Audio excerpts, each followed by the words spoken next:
ലോകമെമ്പാടുമുള്ള എല്ലാ world to world television പ്രേക്ഷകർക്കും വചനപ്രഭയുടെ പുതിയ എപ്പിസോഡിലേക്ക് സ്വാഗതം. പ്രാർത്ഥനയോടുകൂടി ഇന്നത്തെ വചന ശുശ്രൂഷ ആരംഭിക്കാം. സ്നേഹനിധിയായ ഞങ്ങളുടെ വാഴ്ത്തപ്പെട്ട സ്വർഗീയ പിതാവാം ദൈവമേ, അടിയങ്ങൾക്ക് തന്നിരിക്കുന്ന നല്ല സമയത്തെ ഓർത്ത് നന്ദിയോടെ സ്തുതിക്കുന്നു, സ്തോത്രം ചെയ്യുന്നു. അവിടുത്തെ പൊന്നുപാദപടത്തിലേക്ക് അടിയങ്ങൾ അടുത്ത് വരുന്നു. അങ്ങയുടെ തിരുവചനത്തിലൂടെ ഞങ്ങളോട് കൃത്യമായി ദൈവമേ സംസാരിക്കണമേ എന്ന് പ്രാർത്ഥിക്കുന്നു. അങ്ങയുടെ ജീവൻ്റെ വചനങ്ങളെ കേൾക്കുവാനും ഗ്രഹിപ്പാനും തക്കവണ്ണം ദൈവമേ അവിടുന്ന് ഓരോ മക്കളെയും അവിടുന്ന് സഹായിക്കണമേ എന്ന് പ്രാർത്ഥിക്കുന്നു. ബലഹീനാടിയനെയും അടുത്ത തിരുസന്നിധിയിൽ താഴ്ത്തി സമർപ്പിക്കുന്നു. പരിശുദ്ധാത്മാവെ അവിടുന്ന് അടിയനോട് കൂടെ ഇരിക്കണമേ എന്ന് പ്രാർത്ഥിക്കുന്നു. അങ്ങയുടെ തിരുവചനം പ്രാഗൽഭ്യത്തോടെ സംസാരിപ്പാൻ തക്കവണ്ണം അവിടുന്ന് അടിയനെ സഹായിക്കുകയും ശക്തീകരിക്കുകയും ചെയ്യണമേ എന്ന് പ്രാർത്ഥിക്കുന്നു. അവിടുത്തെ പുനഃനാമം മാത്രം അതിലൂടെ മഹത്വപ്പെടണമെന്ന് യേശുവിൻ്റെ നാമത്തിൽ അപേക്ഷിക്കുന്നു. കൃപയോടെ കേൾക്കണമേ. ആമേൻ.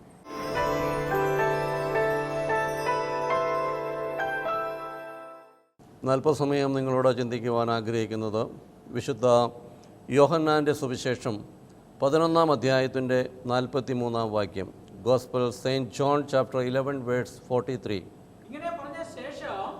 ഇങ്ങനെ പറഞ്ഞ ശേഷം അവൻ ലാസറെ പുറത്തു വരിക എന്ന് ഉറക്കെ വിളിച്ചു.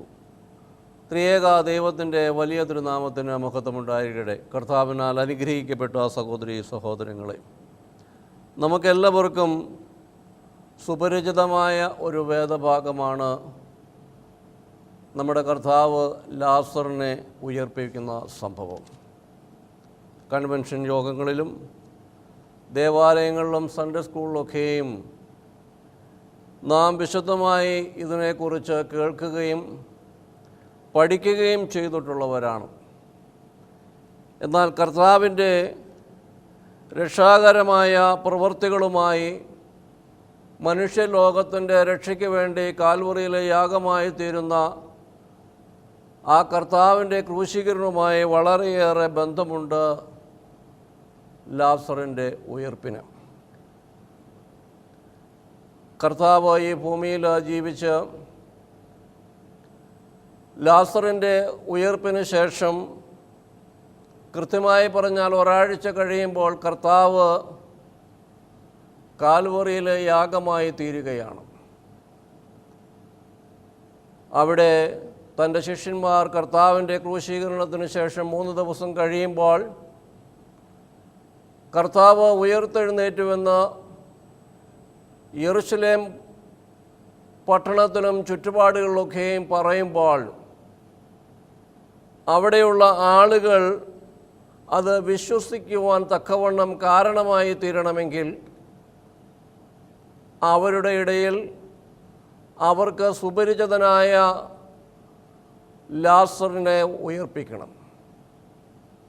കാരണം മരിച്ചവരിൽ നിന്ന് ജീവനിലേക്ക് മടങ്ങി വന്ന ഒരുവനുണ്ട് എന്നുള്ള ആ സത്യം മറ്റുള്ളവർ തിരിച്ചറിയുമ്പോൾ, കർത്താവ് ഉയർത്തെഴുന്നേറ്റു എന്നുള്ള വാർത്ത കേൾക്കുമ്പോൾ മറ്റുള്ളവർ അത് വിശ്വസിക്കുവാൻ തക്കവണ്ണം കർത്താവിൻ്റെ ക്രൂശീകരണത്തിന് മുമ്പായി കർത്താവ് ഒരുക്കുന്ന ഒരു ദൈവിക പദ്ധതിയാണ് ലാസറിൻ്റെ മരണവും ലാസറിൻ്റെ ഉയർപ്പുമെന്ന് പറയുന്നത്. അപ്പോൾ ഈ സംഭവത്തിൻ്റെ എല്ലാ പ്രവർത്തനങ്ങളും നിയന്ത്രിക്കുന്നത് കർത്താവാണ് എന്ന് പറയുമ്പോൾ, ലാസറിനെ രോഗത്തിലേക്ക് കടത്തിവിടുന്നതും ലാസർ മരിച്ചു കഴിഞ്ഞ് 4 ദിവസം കഴിഞ്ഞിട്ട് മാർത്തയുടെയും മറിയയുടെയും ഭവനത്തിലേക്ക് കടന്നു വരുന്നതും അതിനുശേഷം കർത്താവ് ലാസറിനെ ഉയർപ്പിക്കുന്ന സംഭവമൊക്കെയും ദൈവത്തിൻ്റെ മുൻപേയുള്ള പദ്ധതിയായിരുന്നു. അത് യാദർശികമായി സംഭവിച്ചതല്ല. പിന്നെയോ തൻ്റെ ക്രൂശീകരണത്തിന് മുമ്പായി ഒരുവന് മരണത്തിൽ നിന്ന് ജീവനിലേക്ക് മടങ്ങി വരുവാൻ തക്കവണ്ണം കഴിയുമെന്ന് ജനസമൂഹത്തെ വിശ്വസിപ്പിക്കുവാൻ തക്കവണ്ണം കർത്താവ് ഒരുക്കുന്ന ഒരു പദ്ധതിയുടെ പ്ലാനായിരുന്നു ലാസറിൻ്റെ ജീവിതത്തിൽ കടന്നു വന്ന പ്രതിസന്ധി. അവിടെ 11-ാം അധ്യായത്തിൽ നമുക്ക് കാണുവാൻ തക്കവണ്ണം കഴിയും, മാർത്തയും മറിയുടെയും അടുക്കിലേക്ക് കർത്താവ് കടന്നു വരുന്നുണ്ട്. അതിൻ്റെ 11-ാം അധ്യായത്തിൻ്റെ 2-ാം വായിക്കുമ്പോൾ ഈ മറിയായിരുന്നു കർത്താവിനെ പരിമളതൈലം പൂശി തന്റെ തലമുടി കൊണ്ട് അവന്റെ കാൽ തുടച്ചത്. അവളുടെ സഹോദരൻ ലാസറായിരുന്നു രോഗിയായി കിടന്നത്. അവളുടെ സഹോദരൻ ലാസറായിരുന്നു രോഗിയായി കിടന്നത്. ആ സഹോദരിമാർ അവന്റെ അടുക്കൽ ആളയച്ച്, കർത്താവേ, നിനക്ക് പ്രിയമായവൻ രോഗിയായി കിടക്കുന്നു എന്ന് അറിയിച്ചു. അപ്പോൾ കർത്താവിന് ബഥാനിയയിലെ മാർത്തയുടെയും മറിയുടെയും ഭവനം എന്ന് പറയുന്നത് ഏറ്റവും കൂടുതൽ കർത്താവ് സ്നേഹിച്ചിരുന്ന ഭവനമായിരുന്നു. യെരുശലേമിലേക്കുള്ള കർത്താവിൻ്റെ യാത്രയിൽ നിരവധി പ്രാവശ്യം മാർത്തയുടെയും മറിയയുടെയും ഭവനത്തിൽ കർത്താവ് തങ്ങിയിട്ടുണ്ട്. അപ്പോൾ കർത്താവിനോട് പറയുകയാണ്, നിനക്ക് പ്രിയമായവൻ രോഗിയായിരിക്കുന്നു എന്നറിയിച്ചു. യേശു അത് കേട്ടിട്ട്,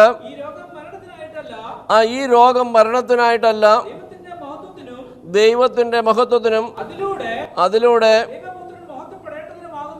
ദൈവപുത്രൻ മഹത്വപ്പെടേണ്ടതിനുമാകുന്നു എന്ന് പറഞ്ഞു. ഇത് ദൈവത്തിൻ്റെ നാമം മഹത്വപ്പെടുവാൻ തക്കവണ്ണമാണ് ഇതുണ്ടായിരിക്കുന്നത് എന്ന് കർത്താവ് അവരോട് പറയുകയാണ്. അതിനുശേഷമോ യേശു മാർത്തയും അവരുടെ സഹോദരിയെയും ലാസറിനെയും സ്നേഹിച്ചു.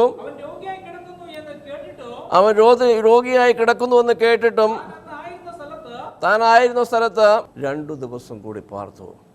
അപ്പോൾ കർത്താവ് ലാസർ അവന് പ്രിയപ്പെട്ടവനായിരുന്നുവെങ്കിലും അവൻ രോഗിയായി കിടക്കുന്നു എന്ന വാർത്ത കേൾക്കുമ്പോൾ വീണ്ടും മാർത്തയുടെയും മറിയുടെയും വീട്ടിലേക്ക് കടന്നു വരുവാൻ വൈകുകയാണ്. അവൻ വൈകുന്നതിനും അതിനൊരു കാരണമുണ്ട്. കാരണം മരണത്തിൽ നിന്ന് ഒരുവനെ ഉയർപ്പിക്കുമ്പോൾ എത്രയും താമസം 4 ദിവസം കഴിഞ്ഞ ശേഷമാണ് കർത്താവ് അവിടെ കടന്നു വരുന്നത്. യഹൂദന്മാരുടെ പാരമ്പര്യമനുസരിച്ച് അല്ലെങ്കിൽ മെഡിക്കൽ ശാസ്ത്രം അനുസരിച്ച് 4 ദിവസം കഴിയുമ്പോൾ ഒരു മനുഷ്യൻ്റെ ശരീരത്തിലെ അസ്ഥിയും മാംസവും വേർപിരിയുന്ന ദിവസമാണ് 4-ാം ദിവസം എന്ന് പറയുന്നത്. ആ 4 ദിവസം കഴിഞ്ഞിട്ടാണ് കർത്താവ് അവിടെ കടന്നു വരുന്നത്. അപ്പോൾ ഒരിക്കലും അവൻ മരിച്ചില്ല എന്നാരും പറയരുത്. ദൈവത്തിൻ്റെ നാമമാണ് അവിടെ മഹത്വപ്പെടേണ്ടത്. അവനെ മരണത്തിൽ നിന്നും ജീവനിലേക്കും അവനെ ഉയർപ്പിച്ചതാണ് എന്ന് ജനം വിശ്വസിക്കുവാൻ തക്കവണ്ണം കർത്താവ് മനഃപൂർവ്വം അവിടെ വൈകുകയാണ്. അതിൻ്റെ 11-ാം വായിക്കുമ്പോൾ ഇത് പറഞ്ഞ ശേഷം അവൻ, നമ്മുടെ സ്നേഹിതനായ ലാസർ ഉറങ്ങുന്നു, എന്നാൽ ഞാൻ അവനെ ഉറക്കത്തിൽ നിന്ന് ഉണർത്തുവാനായി പോകുന്നു എന്ന് പറഞ്ഞു. അവൻ ലാസർ ഉറങ്ങുകയാണ്, ഞാൻ അവനെ ഉറക്കത്തിൽ നിന്ന് ഉണർത്തുവാൻ തക്കവണ്ണം പോകുന്നുവെന്ന് കർത്താവ് അവരോട് പറയുകയാണ്. അവിടെ മാർത്തയും മറിയയും ഒരുപോലെ പറയുന്നുണ്ട്, കർത്താവ് ഇവിടെ ഉണ്ടായിരുന്നുവെങ്കിൽ എൻ്റെ സഹോദരൻ മരിക്കുകയില്ലായിരുന്നു. അവർക്ക് പൂർണ്ണമായും വിശ്വാസമുണ്ട്. അവർ 2 പേരും ഒരുപോലെയാണ് പറയുന്നത്, നീ ഇവിടെ ഉണ്ടായിരുന്നുവെങ്കിൽ എൻ്റെ സഹോദരൻ മരിക്കുകയില്ലായിരുന്നു എന്ന് പറയുമ്പോൾ കർത്താവ് അതിന് മറുപടി പറയുന്നുണ്ട്. 25-ാം വാക്യത്തിൽ യേശു അവളോട്, ഞാൻ തന്നെ പുനരുത്ഥാനവും ജീവനുമാകുന്നു, എന്നിൽ വിശ്വസിക്കുന്നവൻ മരിച്ചാലും ജീവിക്കും എന്ന് പറഞ്ഞു. ജീവിച്ചിരുന്ന എന്നിൽ വിശ്വസിക്കുന്നവൻ ഒരു നാളും മരിക്കുകയില്ല എന്ന് നീ വിശ്വസിക്കുന്നുവോ എന്ന് ചോദിച്ചു.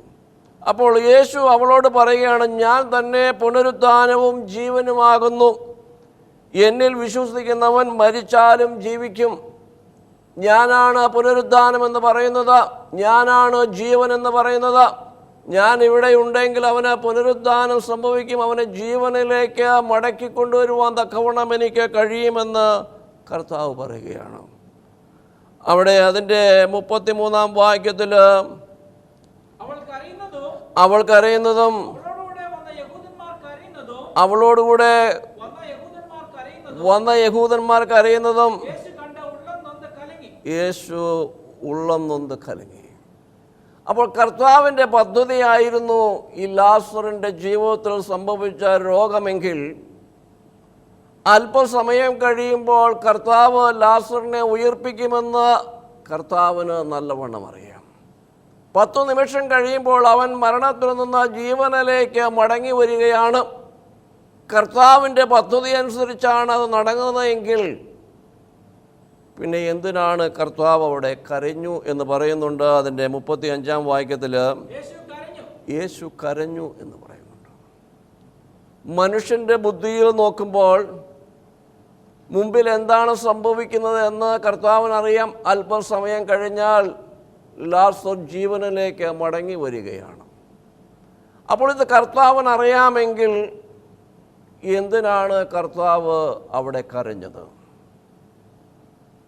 ലാസർ ഈ ഭൂമിയിൽ നിന്ന് മരിച്ചുപോയി എന്നുള്ള വാർത്ത കേട്ടിട്ടല്ല കർത്താവ് കരയുന്നത്. അവിടെ 33-ാം വാക്യത്തിൽ പറയുന്ന അവൾ കരയുന്നതും അവളോടുകൂടെ വന്ന യഹൂദന്മാർ കരയുന്നതും യേശു കണ്ട് ഉള്ളം നൊന്ത് കലങ്ങി.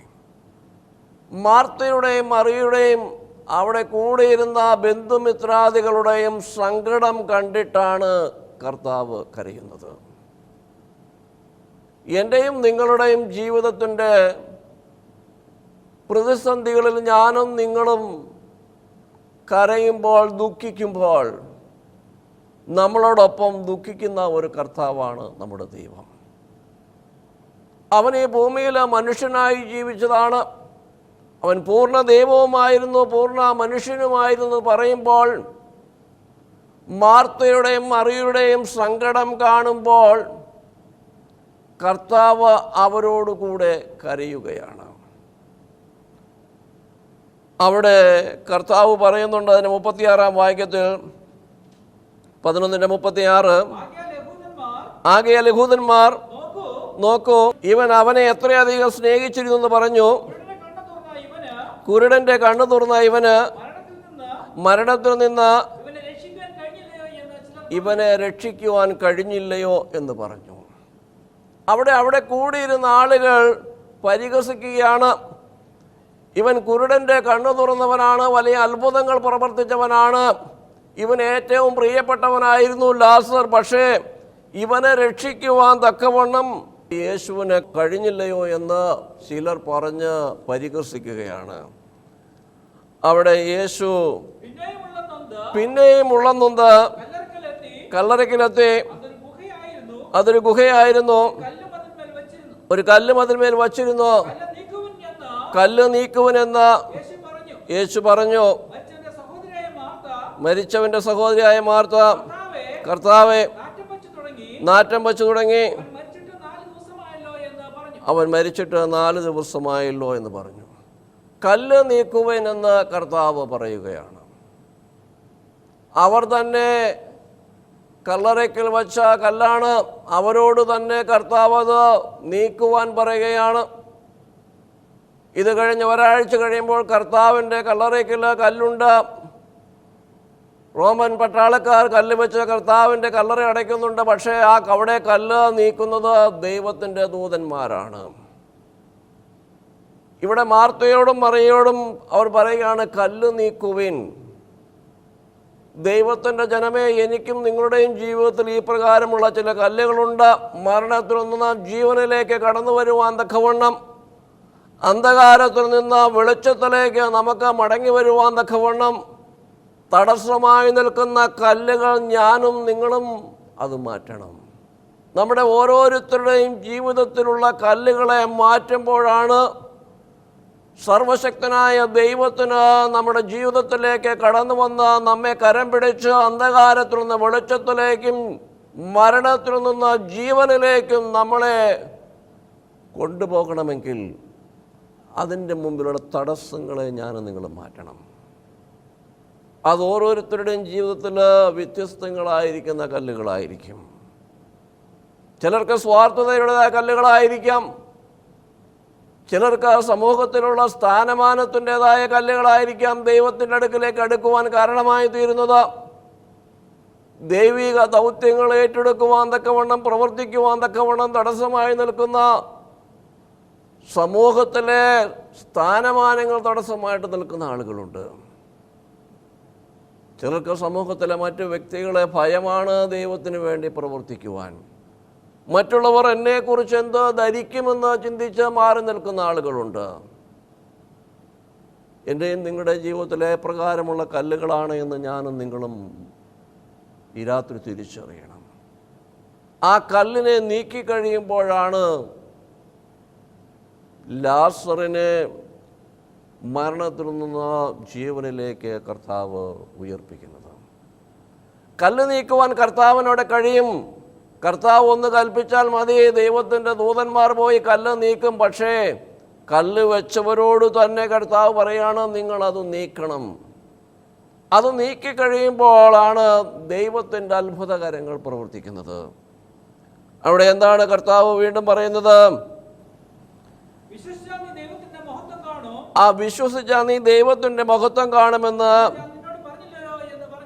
ഞാൻ നിന്നോട് പറഞ്ഞില്ലയോ? അപ്പോൾ മാർത്തയും മറിയയും പറയുകയാണ്, 4 ദിവസമായി കർത്താവേ, ദുർഗന്ധം വമിക്കുന്ന സമയമായിരിക്കുന്നു.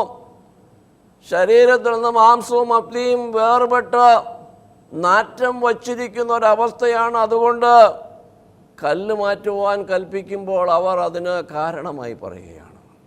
അപ്പോഴും കർത്താവ് പറയുന്നു, വിശ്വസിച്ചാൽ നീ ദൈവത്തിൻ്റെ മഹത്വം കാണും. എൻ്റെയും നിങ്ങളുടെയും ജീവിതത്തിൽ അസാധ്യമായ കാര്യങ്ങൾ നമ്മുടെ ബുദ്ധി കൊണ്ട് ഒരിക്കലും നടക്കത്തില്ല എന്ന് വിശ്വസിക്കുന്ന കാര്യങ്ങളിൽ ദൈവത്തിൻ്റെ കരം പ്രവർത്തിക്കണമെങ്കിൽ ദൈവമാണ് എല്ലാത്തിനെയും നിയന്ത്രിക്കുന്നതെന്നും ദൈവത്തിന് അസാധ്യമായിട്ടൊന്നുമില്ല എന്നും വിശ്വസിക്കുമ്പോഴാണ് ദൈവത്തിൻ്റെ കരങ്ങൾ നമുക്ക് വേണ്ടി പ്രവർത്തിക്കുന്നത്.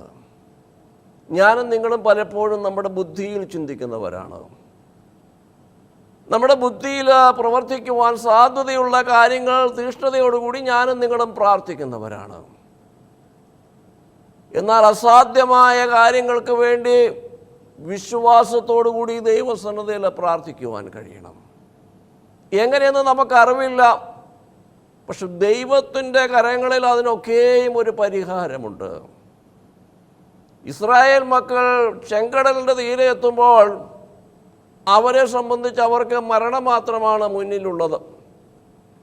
കർത്താവ് അറിയാതെയല്ല ഇസ്രായേൽ മക്കളെ ചെങ്കടലിൻ്റെ തീരത്തേക്ക് നയിച്ചത്. കർത്താവിനതിന് വ്യക്തമായ പദ്ധതികളുണ്ടായിരുന്നു. എന്നാൽ ചെങ്കടലിൻ്റെ തീരെ എത്തുമ്പോൾ പുറകിൽ ഫറവോൻ സൈന്യം കടന്നു വരികയാണ്. അവരെ പിടിക്കുവാൻ തക്കവണ്ണം ഫറവോൻ സൈന്യം കടന്നു വരുന്നു. മുന്നിൽ അവർക്ക് മുന്നോട്ട് പോകുവാൻ നിർവാഹമില്ല. ചെങ്കടലാണ് അവരുടെ മുന്നിലുള്ളത്. അപ്പോൾ മുന്നിലേക്ക് പോയാലും മരണമാണ്, പുറകിലേക്ക് പോയാലും അവർക്ക് മരണമാണ്. അവരെ സംബന്ധിച്ച് മറ്റൊരു വഴിയും അവിടെ സാധ്യതകളില്ല. അവരുടെ ജീവിതത്തിൽ അന്ന് വരെയും സമുദ്രം 2ആയി പിളർന്ന സംഭവം അവർ കണ്ടിട്ടുമില്ല, കേട്ടിട്ടുമില്ല. പക്ഷെ ദൈവത്തിന് അതിൻ്റെ മുമ്പിൽ വഴിയുണ്ടായിരുന്നു.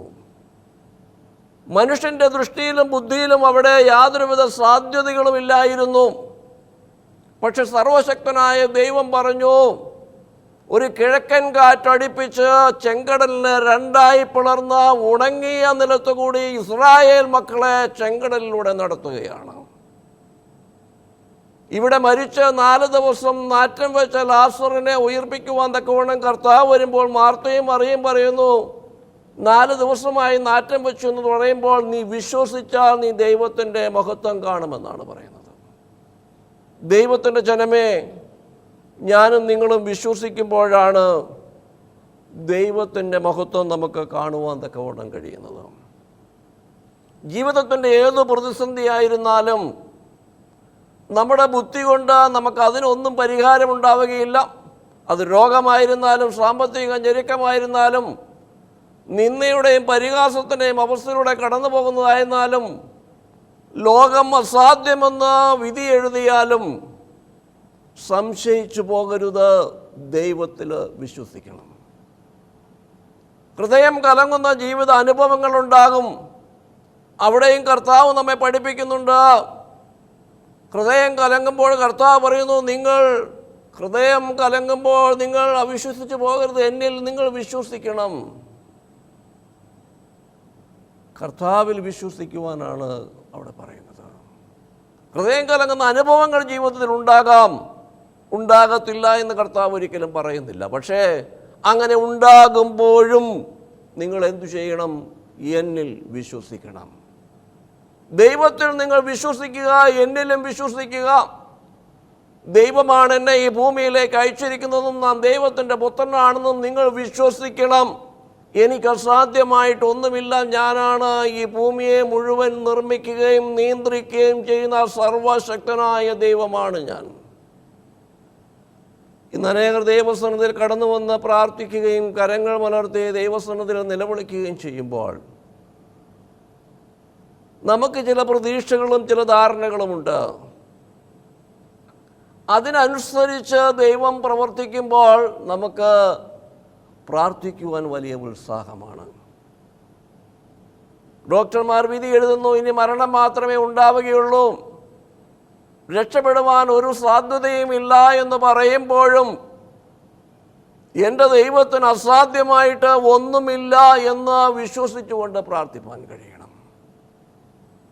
ഇവിടെ കർത്താവ് മരിച്ച ഉയർത്തെഴുന്നേൽക്കുന്നതിന് ഒരാഴ്ച മുമ്പ് ലാസറിനെ കർത്താവ് ഉയർപ്പിക്കുകയാണ്.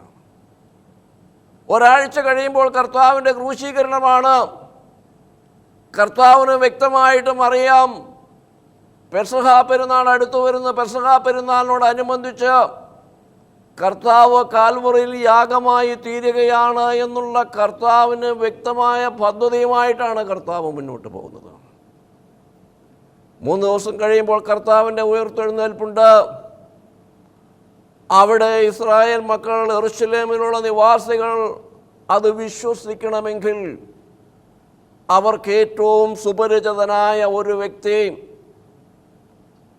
അവനെ മരണത്തിൽ നിന്ന് കർത്താവ് ഉയർപ്പിക്കുകയാണ്. ഒരാഴ്ച മാത്രമേ പിന്നിടുന്നുള്ളൂ. അപ്പോൾ അവർക്ക് ആ ദേശത്ത് ഒരു ചൂടുള്ള വാർത്തയാണ്. കർത്താവ് പ്രവർത്തിച്ച വലിയ അത്ഭുതമാണ്.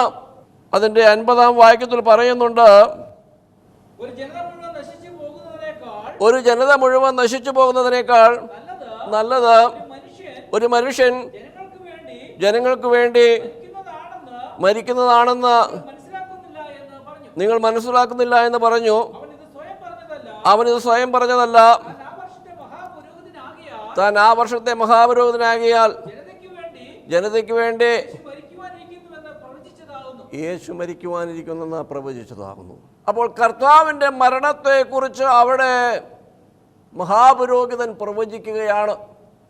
എല്ലാവർക്കും വേണ്ടി ഒരുവൻ മരിക്കാൻ പോകുന്നു എന്ന് മഹാപുരോഹിതനായ കയ്യപ്പാവ് അവിടെ പ്രവചിക്കുകയാണ്. മുന്നിൽ സംഭവിക്കുവാൻ പോകുന്ന കർത്താവിൻ്റെ ക്രൂശീകരണത്തെക്കുറിച്ച് അവിടെ പറയുകയാണ്.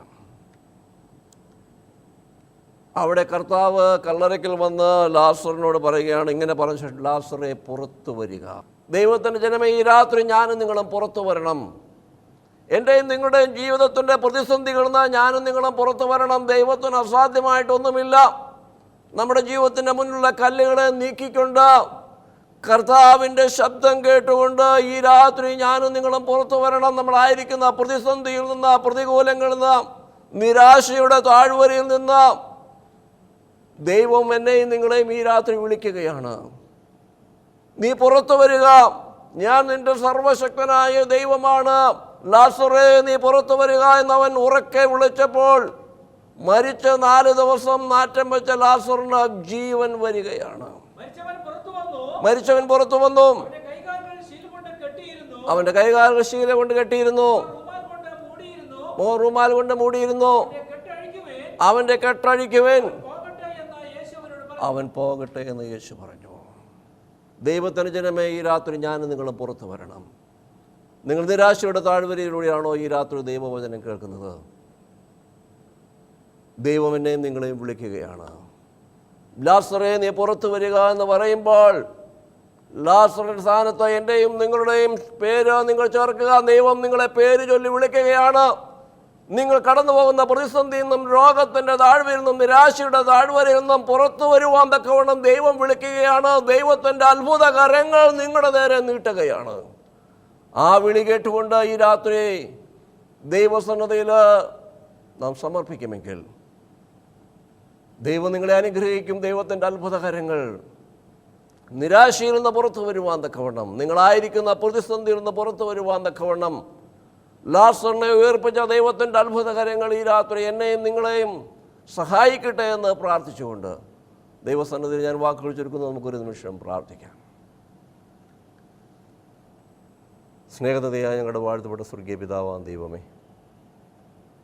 അവിടുന്ന് തന്നിരിക്കുന്ന നല്ല സമയത്തെ ഓർത്ത് നന്ദിയോടെ സ്തുതിക്കുന്ന കർത്താവേ, അവിടുത്തെ തിരുവചനത്തിലൂടെ ദൈവം ഞങ്ങളോട് കൃത്യമായി സംസാരിച്ച കൃപകൾക്കായിട്ട് സ്തോത്രം ചെയ്യുന്ന കർത്താവേ, ലാസറെ പുറത്തു വരിക എന്ന് കർത്താവെ അവിടുന്ന് വിളിച്ചപ്പോൾ മരിച്ചവനായിരുന്ന ലാസറിന് ജീവനുണ്ടായതുപോലെ ദൈവമേ, ഈ രാത്രി വചനം കേട്ട ഓരോ മക്കളെയും അവിടുന്ന് ഓർക്കണമേ. അവരായിരിക്കുന്ന ജീവിതത്തിൻ്റെ പ്രതിസന്ധിയിൽ നിന്ന് പുറത്തു വരുവാൻ തക്കവണ്ണം, നിരാശയുടെ താഴ്വരയിൽ നിന്ന് പുറത്തു വരുവാൻ തക്കവണ്ണം ദൈവമേ, അവിടുത്തെ തിരുമുഖത്തേക്ക് നോക്കി പ്രാർത്ഥിക്കുന്ന ഓരോ മക്കളെയും അവിടുന്ന് അനുഗ്രഹിക്കണമേ എന്ന് പ്രാർത്ഥിക്കുന്നു. അടിയനെയും അവിടുത്തെ തിരുസന്നിധിയിൽ താഴ്ത്തി സമർപ്പിക്കുന്ന പരിശുദ്ധാത്മാവെ, അവിടുന്ന് അടിയനോട് കൂടെ ഇരുന്ന് വഴി നടത്തുകയും നയിക്കുകയും ചെയ്യണമെന്ന് യേശുവിൻ്റെ നാമത്തിൽ അപേക്ഷിക്കുന്നു. കൃപയോടെ കേൾക്കണമേ.